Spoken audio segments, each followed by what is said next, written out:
I'm about 5 or 6 miles from the trailhead, going down Flat Top Mountain. Before the trail starts going down this sort of canyonish thing, it becomes too difficult to walk and talk at the same time. I want to set down a few thoughts. This will almost certainly be rambling. Now that I come to think about it, what I've been doing all year is rambling.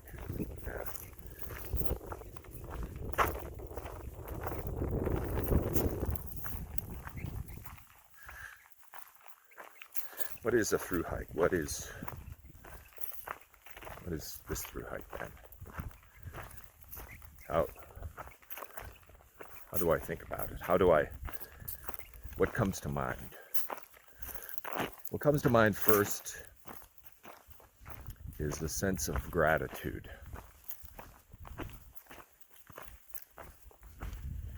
I'm thinking of the words of the philosopher and Roman Emperor Marcus Aurelius when he looked at his life, that he had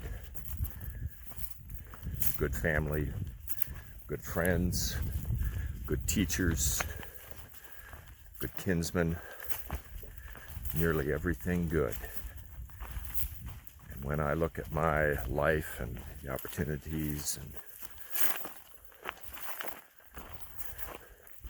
things that I've had, it's nearly everything good.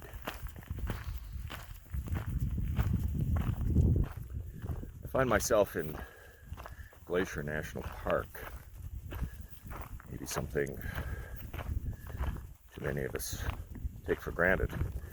Earlier this year I was in another national park, Yellowstone. I was at the very site where 3 early explorers met, who'd gone in different directions to look at this strange country of geysers and vents, and herds and mountains. And they met at one particular spot, and they decided what we need is a national park. Such a thing had never been thought of before. It didn't exist.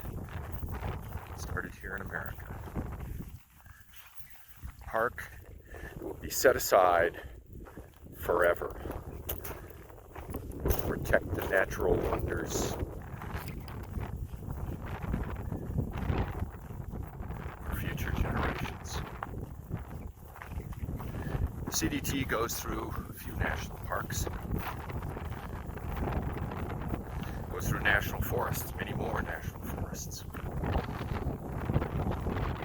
Different designation. Mixed use. Used for hunting. You can't hunt in the national parks, but you can in the national forests. It's where our hunters flock to. Fishing. Logging. I've been through areas with active logging operations going on. Managing those forest lands. Other areas that are wilderness areas, so designated in particular so that humans are not permanent residents there, only visitors. That human activity on the land is kept to the minimum type in order to maintain it. So, for example, blowdowns there, as I saw in one section, terrible blowdowns in this one area of a mile or two in Colorado. Thousands of trees over the trail. Well, the volunteers had to cut them, but not with chainsaws. That's not the minimum application required. Crosscut saw. Volunteers had to have been hundreds or thousands of hours for just this short little stretch. where they cleared the trail. Other lands, Bureau of Land Management lands, even a little looser. We have oil and gas exploration going on and such things, mines, for example. Oh, little mouse.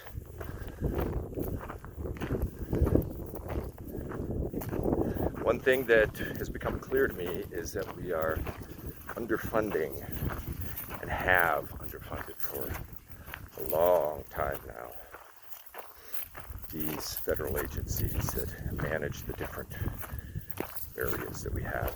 National Park Service. There are no rangers out here. There are no patrols in the backcountry in Glacier right now. One of the rangers told me. We tend to think of the rangers as like the Park Service rangers, as, you know, career federal employees. Most of them are only seasonal. Most of them have contracts not exceeding 6 months. And we pay them almost nothing. They're the equivalent of adjunct faculty. We need to pay them more, we need to have more of them, and we need to manage these federal lands better. It's worth the investment. It's very clear to me. I'm thankful for all the volunteers that have maintained this trail and the Continental Divide Trail Coalition. They have routed a trail that's beautiful. Oh my. Going through some areas that are just stunning, that they have laid out and maintained the trail.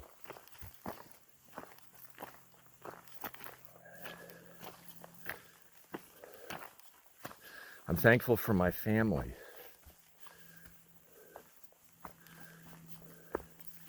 My wife of infinite patience.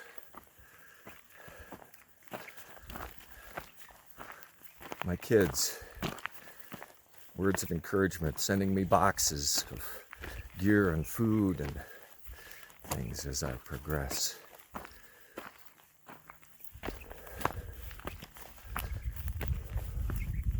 I'm thankful for my good health. So many people could not do this trail because of some physical infirmity preventing it. I got good genes. I had nothing to do with it. Luck of the draw. Wow. Something for me to be grateful for every day. I don't know if I'd be able to do this next year. I could have a bad diagnosis next month.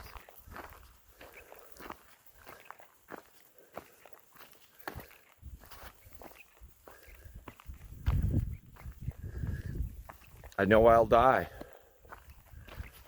I don't know when that will be.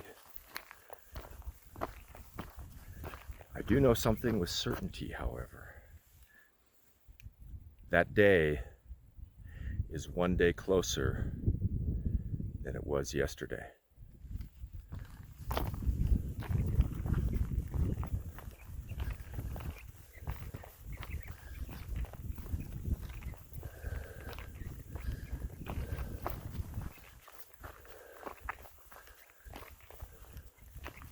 Hiking a long-distance trail is many things.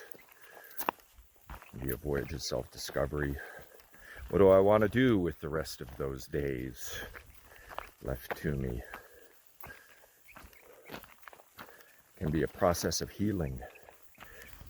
I've met combat veterans out here healing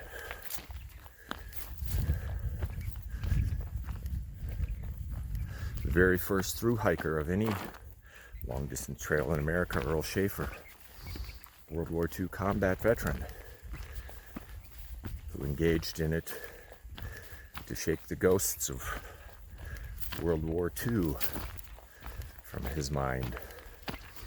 He had PTSD before we had that term.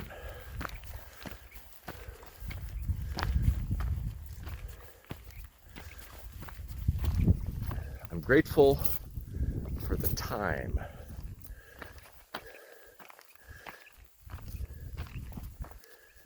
to be reflective out here. I'm grateful that I have the financial resources to be able to spend, albeit simply, time doing this. Thank you to the American taxpayer who pays me and other military career members what I think is a very generous pension.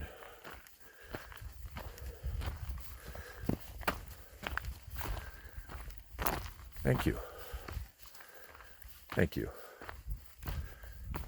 Thank you. I thank the people that I have met, oh my, who have gone out of the way spontaneously to help me, support me, give me a ride 25 miles down a windy road into town. No, I don't need gas money. Happy to help.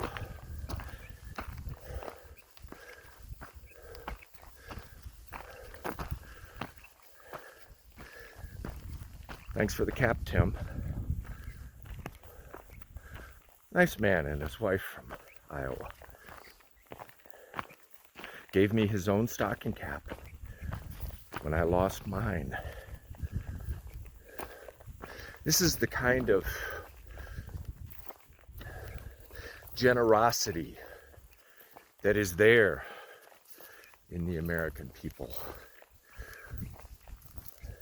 It is there. Well, it's taken some heavy rolls here in recent years, but it is there, and it is the future. It is the future, or we have no future. A generosity of spirit.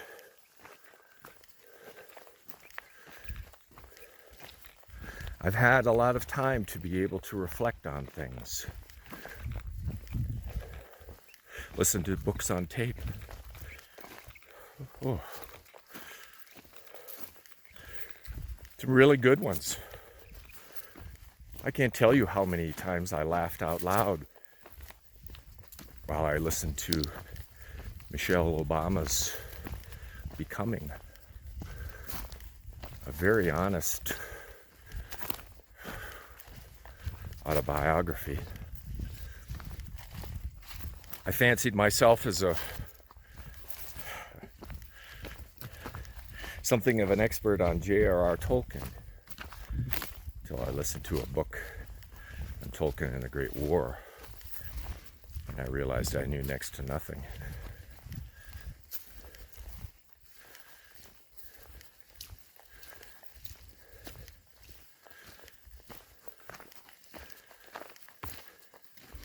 The best book I listened to is The Second Mountain by David Brooks. I know I'm going to have to listen on the way home. This is a promise to myself. To his last chapter, his manifesto, if you will. He called it a manifesto. Maybe I'll get into that in a moment.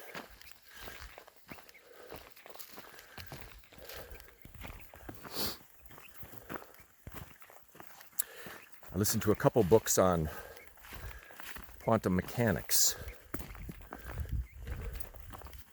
One was utter tosh. Utter tosh. Had to do with purported to do with the relationship between quantum mechanics and all sorts of spiritual, religious, deeper meaning things. And it kind of sort of made a couple good points until, in the reflection of walking down a trail, I really thought about it. And I realized it was every new agey thing thrown in the kitchen sink, and it was utter tosh. The other one was really good. It was just about sort of the science of it. Quantum mechanics, wow. Such a fascinating field that I know almost nothing about.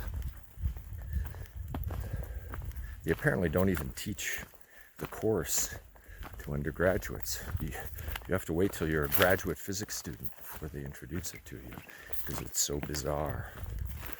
And yet, it's true. It's been tested thousands and thousands of times. And it is true. And yet, there is no relationship, no even language in which that level of physics touches the level of physics of Newton and Einstein, which is also demonstrably true. How to resolve that? Oof.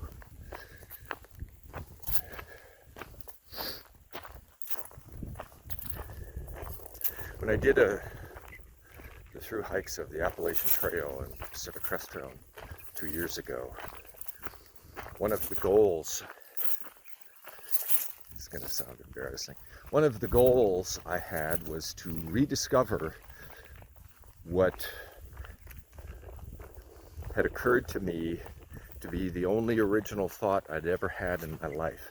That is, not something I learned in a book, saw in a movie, heard in a lecture hall, etc. And somehow over the years, with all the clutter and the busyness, I'd forgotten what it was.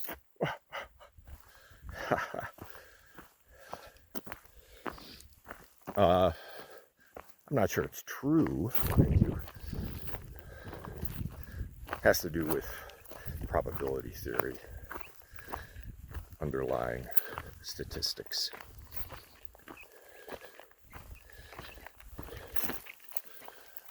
But this year, I've thought of a whole bunch of things that I want to explore. Things that nobody told me, I didn't read about. Might not be true, but very intriguing enough to pursue, I suppose.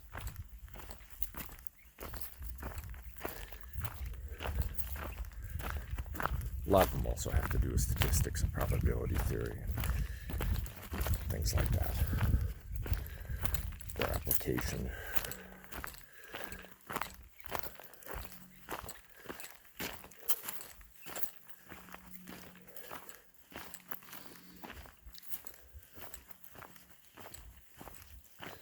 I've thought a lot this year about William of Ockham, medieval philosopher, best known for Occam's razor. Simplest explanation is usually the best. Very valuable concept, thought, rule of thumb. But not the most important thing that he thought of, at least not to me. He was very concerned about categories into which we put things. But everything. Logical groups, sets, people. When you get to people,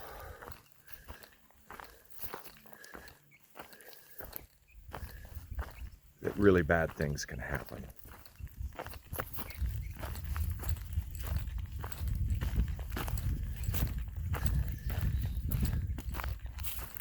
We like groups. I've become more convinced that the groups, sets, ethnicities, parties, any group, they probably don't exist except as a lazy rule of thumb in our minds. What exists are the details. It's all detail. I remember telling analysts who used to work for me, it's all detail. You're giving me groups. It's all detail. Start thinking in the detail. Thinking in detail is hard. It's really hard. In the particulars, in the eaches. In what circumstances it applies and which circumstances it doesn't apply.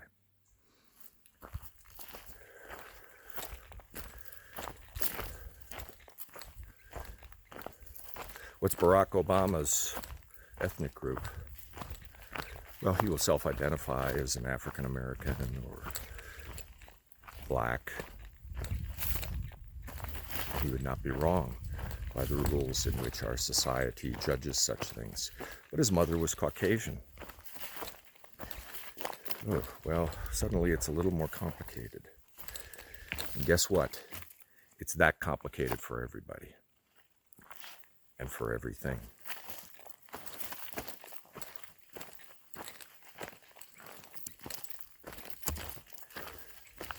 So what do I know?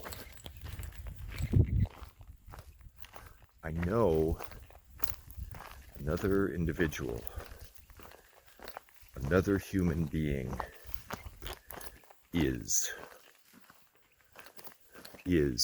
in themselves.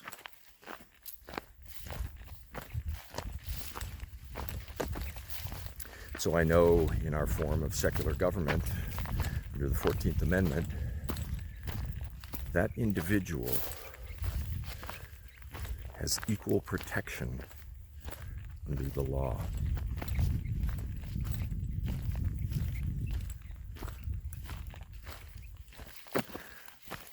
I know in my religious belief that that person, that individual, is made in the image of the Creator.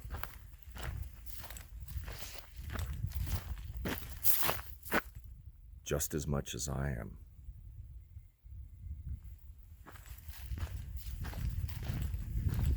That person may have a different sexual orientation than I do. Different ethnic group, racial group, skin tone, political affiliation.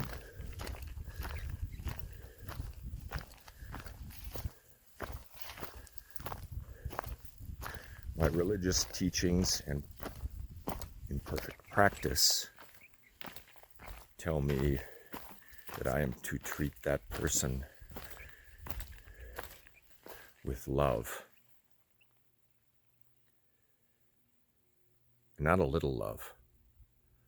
Not a little, you're okay. Not the love that I have for my country, not the love that I have for my community, not the love that I have for my family, even the love that I have for myself. I'm to treat them with that much love.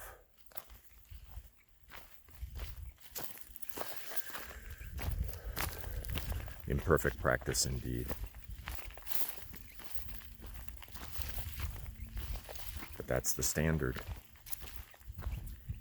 That is the standard to which I believe I will ultimately be judged.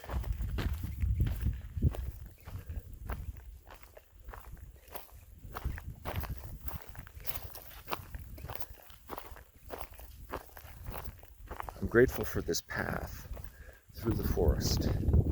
You can't imagine how hard it is to go through bushwhack, even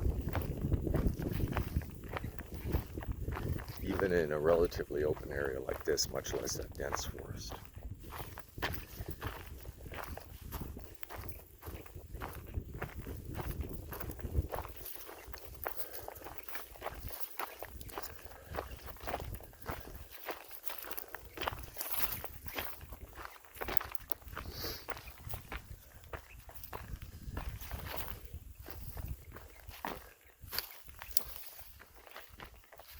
I'm grateful for the natural processes,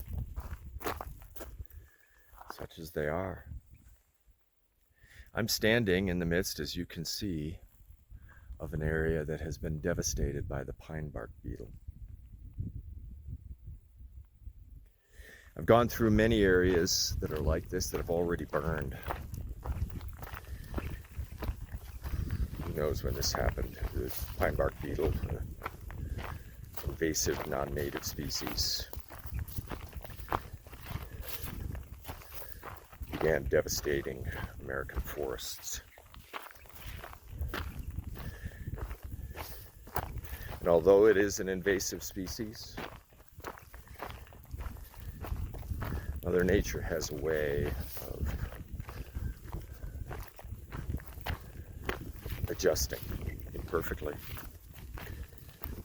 There were areas of the trail that were closed to forest fires this year. The West, California, smelled the smoke, saw the haze, forest fires hundreds of miles away. But I've gone through areas that have been similarly devastated by this beetle, in which new species are coming back. I think the spruce does very well and is immune. Areas of Colorado are going to see in the future more stands of aspen, and that's what's taking over in some of these areas.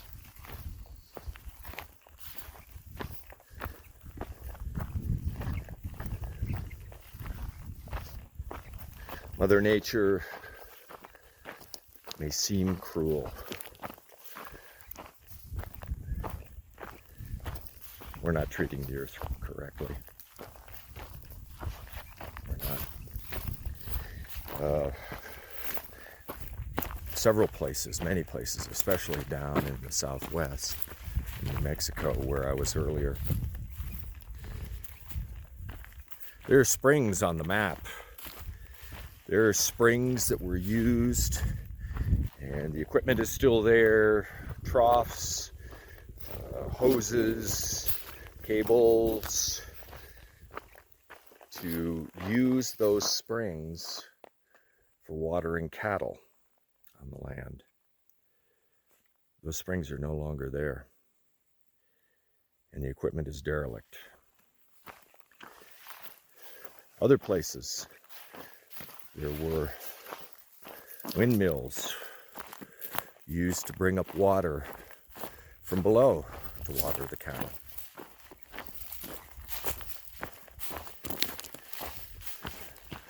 Those water sources similarly have dried up.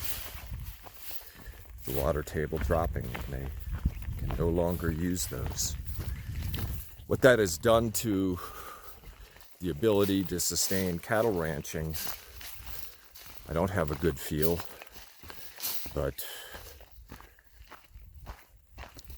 it has to be devastating to that industry. You can no longer keep the same number of cattle on the land. There just isn't enough water, isn't enough grass for the number of head per square mile.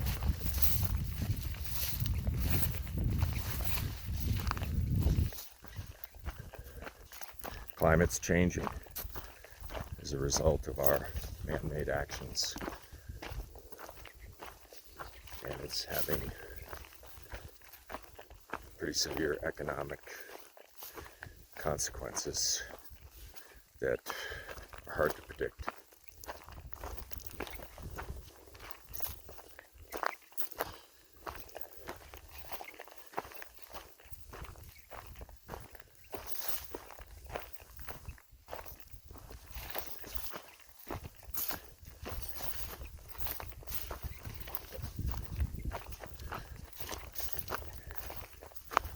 One of the reasons that I go hiking is I feel the need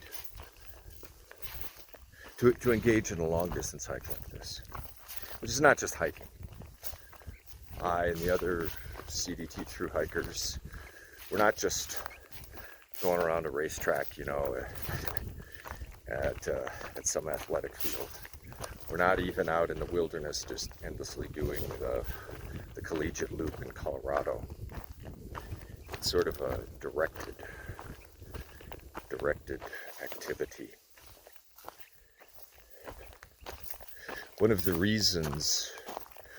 benefits of this is that it brings to mind what you need and what you don't need, while still trying to achieve a goal. Go and do a through hike.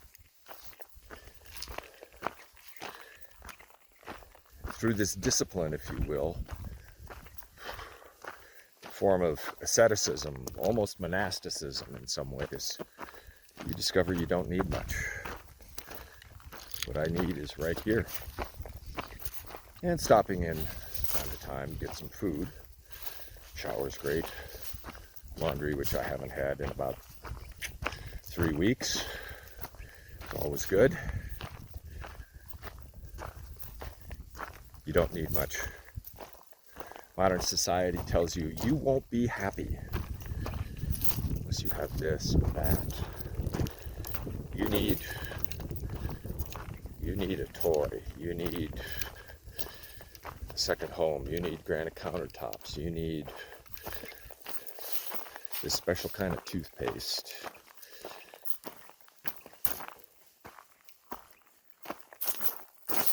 Going through this sort of discipline, if you will, of being out, getting really comfortable with almost nothing. It's not a perfect antidote to this. Not for me anyway. It's not perfect. But going through the discipline of it on a periodic basis is a good reminder of what you need, what you really don't need.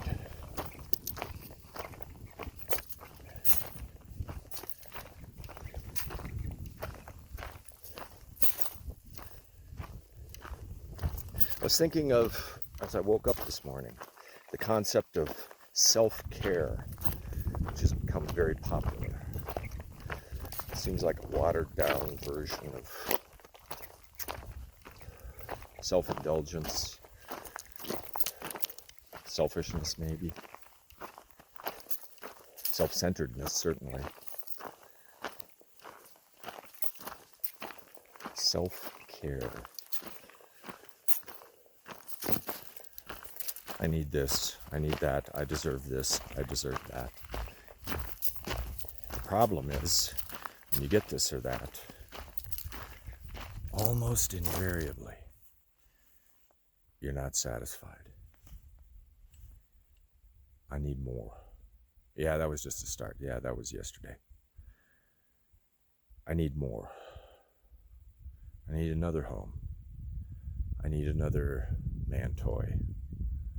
I need another something to fill the void.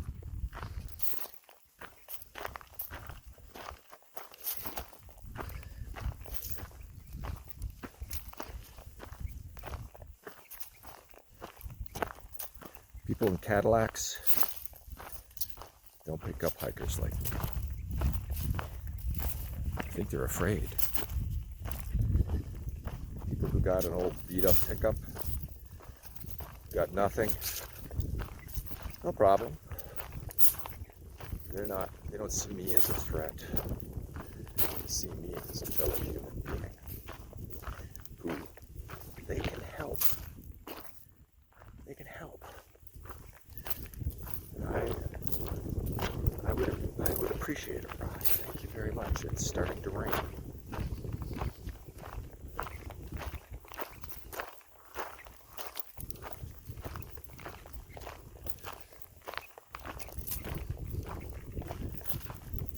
I started to say a minute or two ago, one of the reasons I hike is out of a sense, I'm going to articulate this very, very imperfectly, out of a sense of obligation to others who, if our circumstances were reversed, would love to be doing this. Maybe more than I loved doing this. And I need to be very careful here. I'm not doing this to inspire them so that they can live vicariously through my experience or watching a video, listening to my thoughts, etc. That's not what I mean. I mean something much more profound. That I owe a debt of obligation to those who, because of the changes and chances of life, can't do this. To those dear departed that I remember in my heart, who would love to have lived long enough to be walking beside me here, but can't. I keep them in mind. I keep them in mind. I know I'm right in this, but I can't articulate what I mean.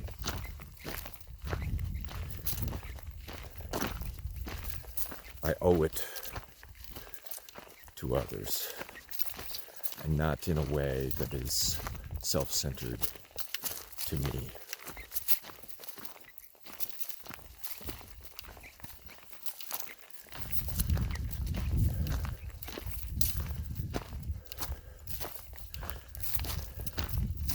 I'm a very average hiker.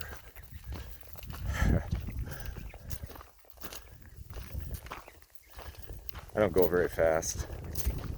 I think on this entire thru-hike, I don't think there's been a single day when I have done a 30-mile day. Almost all thru-hikers do 30-mile days, at least occasionally, when they get on a very cruisy spot. And other than one exceptional day on the PCT in which I, on the spur of the moment, decided to walk through the night, I've never walked. I take that back. Only once before have I hiked 30 miles in a day.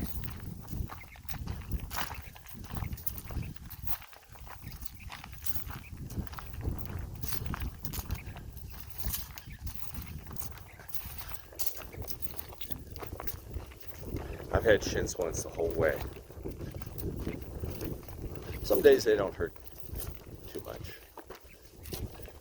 Some days it hurt a lot. If I'm on a road walk. Or even if I had a road walk 2 or 3 days before.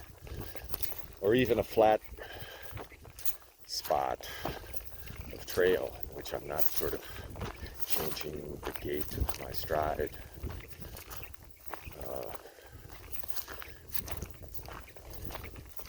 It hurt a lot.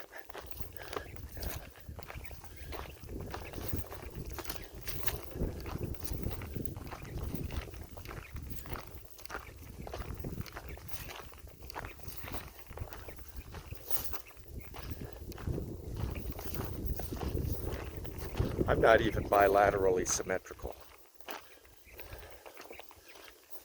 What do I mean by that? If you were to draw a line between my shoulders and between like my hips, they would not be parallel lines. They would be askew.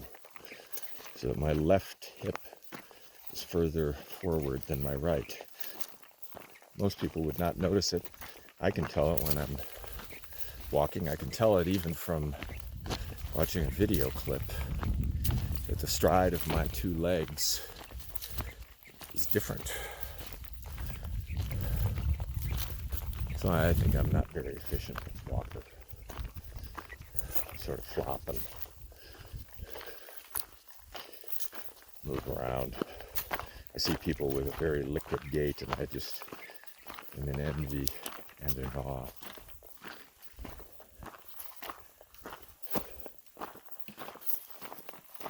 Oh my.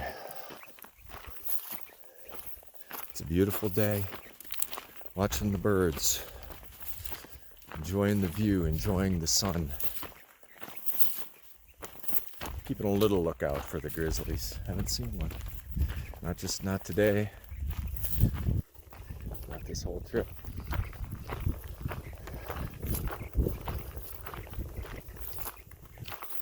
Gratitude. You know, people who feel a sense of gratitude, I think,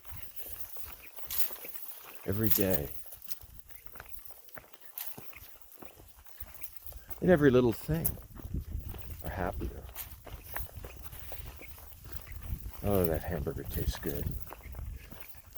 I'm so happy I can enjoy it, savor it.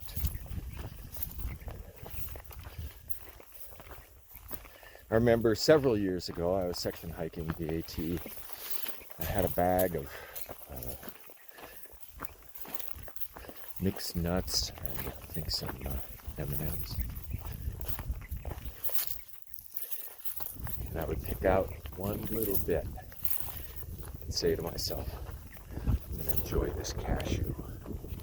And I would eat that cashew. And say to myself, oh, you know what's going to taste really good after this cashew? Is that walnut. And enjoy that walnut.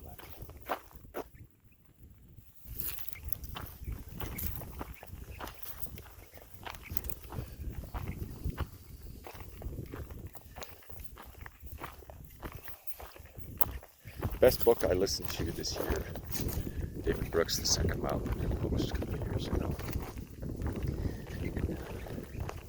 Recommended to me by Pockets.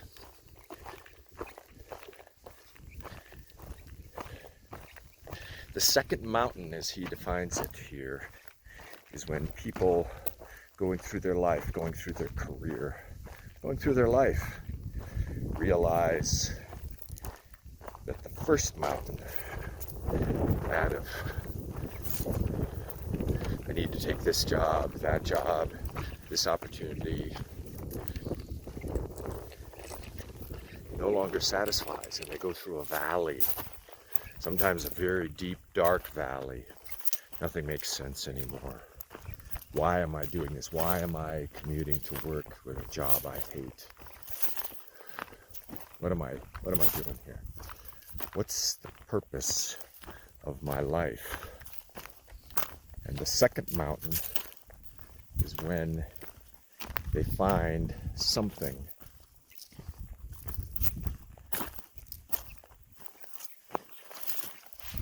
in which to devote their lives, some purpose.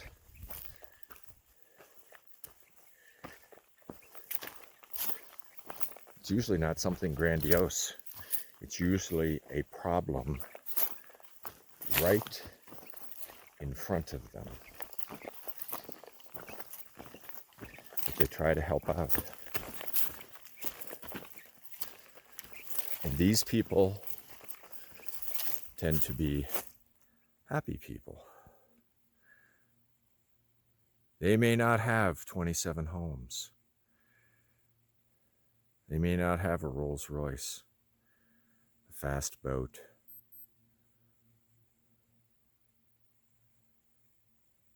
They have something that causes them to get up and do something. It is almost always for someone else, some need of their neighbor. C.S. Lewis once said, with the exception of the Blessed Sacrament, that is the Eucharist, your neighbor is the holiest object presented to your senses.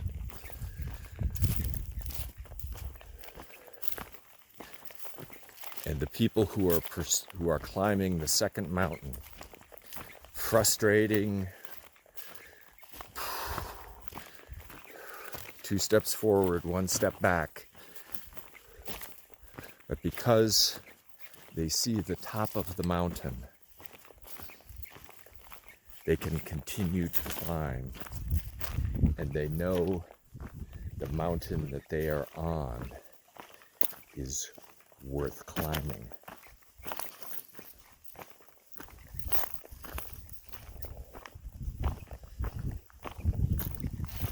Mr.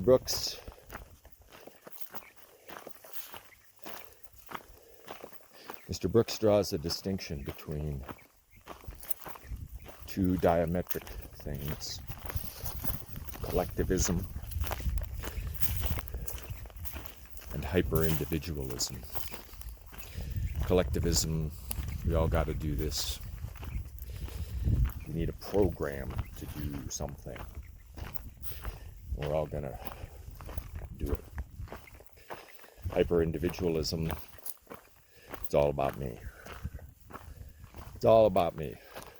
And if everybody cares about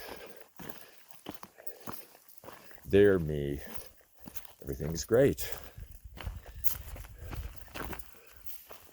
Well, according to Mr. Brooks, that pendulum has, which began in I think in his recounting, in the 50s and 60s, existing both on the political left and right, ultimately is completely bankrupt. It is the situation in which we have found our own society.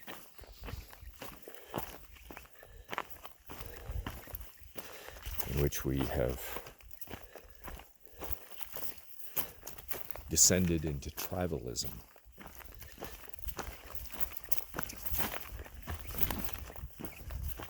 It's us versus them. If they win, we lose.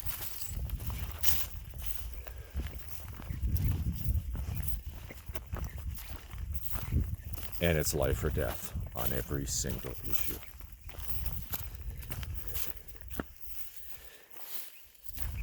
His prescription is something, I can't remember the exact term, but it's based on relationships. It's not based on programs. It's not based on what's right for me. It's based on relationships with others. I think he's right. It's when you look at your neighbor. It's when you have a relationship with your neighbor. You see a need that your neighbor has. It may be to borrow the lawnmower, you know? It may be just to go shake the neighbor's hand. Exchange some pleasantries. Get to know your neighbor. In so much of America today, I bet you if you take the 10 houses closest to your own, do you know the names of the people who live in those 10 houses? Such a thing was unimaginable generation or two ago. We knew who our neighbors were. We knew who their kids were.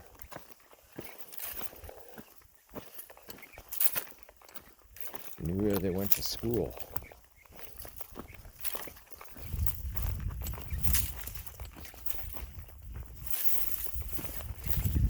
And if there were problems, what's a practical solution? Not a universal program, just what's a practical solution to? It's right in front of me.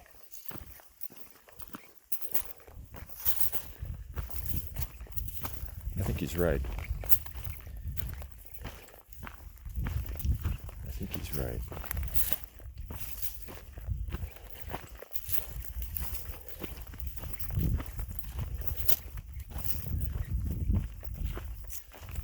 I'm grateful. I'm a lucky man.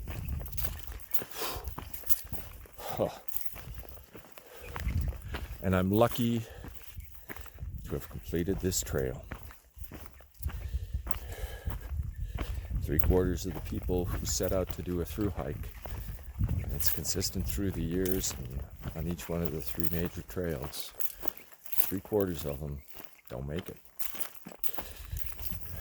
Get sick, get injured, run out of money, get discouraged, family emergency. I've done all 3 now. I've beat the odds. I've beat those statistics.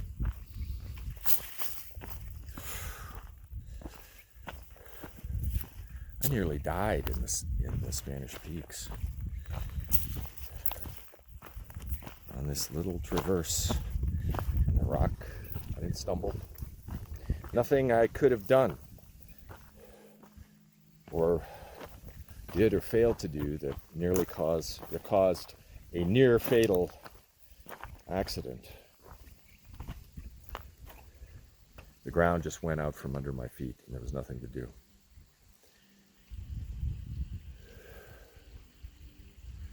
Just Jim came down to me and he was just mopping his face. He was just, and I where I landed was on this little ledge, and if I had fallen off that ledge I would have gone down a chute, and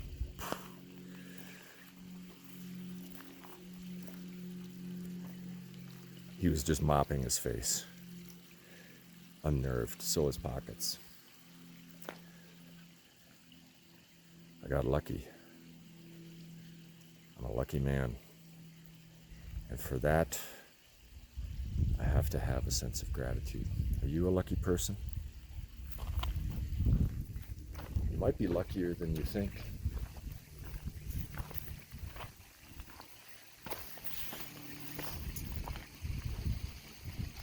I'm lucky I came on this stream here.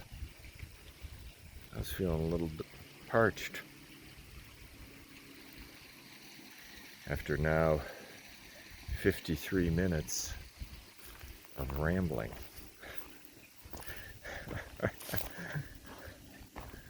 I think I should stop and get some water. I think I should shut up for a while. Okay. Enjoying the day.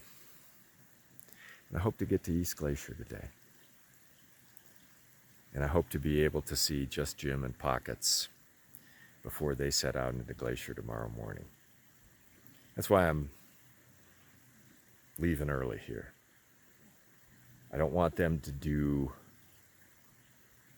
glacier without making an effort to see them in person, not an email, not a text. Give them my best wishes for their own trip through Glacier.